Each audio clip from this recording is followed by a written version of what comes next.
আজকের বিশেষ বিশেষ খবর হলো সুভাষচন্দ্র বসুর আজাদ হিন্দ ফৌজ উত্তর পূর্ব ভারতের মণিপুরের মৈরাং শহর দখল করে সেখানে স্বাধীন ভারত সরকার প্রতিষ্ঠা করেছে। ভারত সরকার এই ঘটনার মোকাবিলায় যুদ্ধকালীন প্রস্তুতি নিচ্ছে।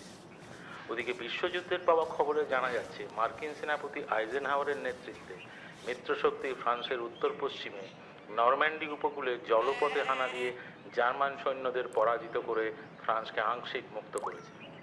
আসছি স্থানীয় সংবাদে। 15 দিন আগে উত্তর কলকাতার সোনাগাছি অঞ্চলে তরুবালা নাম্নী এক দেহোপজীবিনী এক আততায়ীর হাতে খুন হয় তার নিজের ঘরে।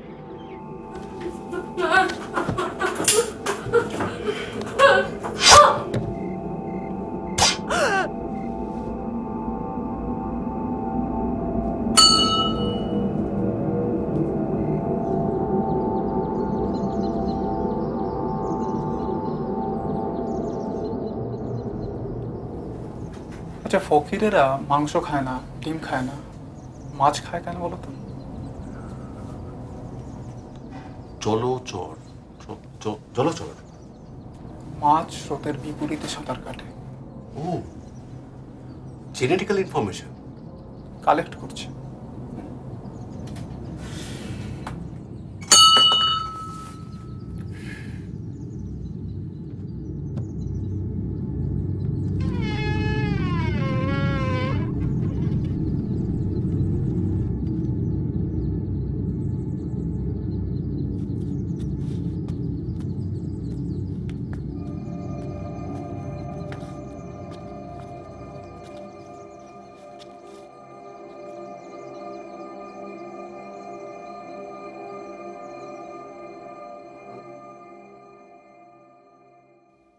ভালো কথা। আজকের কাগজ দেখেছেন? তরুবালা হত্যাকাণ্ডের মীমাংসা হয়ে গেছে। প্রত্যক্ষদর্শীর বয়ান অনুযায়ী ফাঁসির হুকুমও হয়ে গেছে শুনলাম। মানে হয়েছিল কি, আরেকটি পতিতা সে খুনটাকে দেখে ফেলে। সে নিজে তখন পাশেই একটা বাথরুমে লুকিয়েছিল।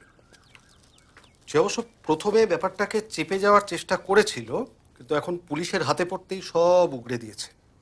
আর ওই তার সাক্ষ্যের ভিত্তিতেই সাজার ঘোষণা হয়ে গেছে শুনলাম। আমি মেয়েটার কোনো দোষ দেখি না। প্রাণের ভয় সকলেরই আছে। চোখের সামনে একটা মানুষকে খুন হয়ে যেতে দেখলে মানুষের মনের অবস্থা কেমন হয় কে জানে।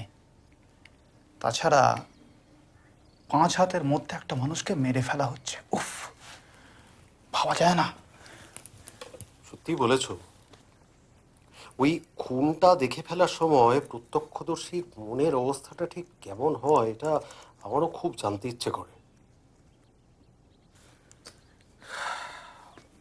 কিন্তু কে বলতে পারবে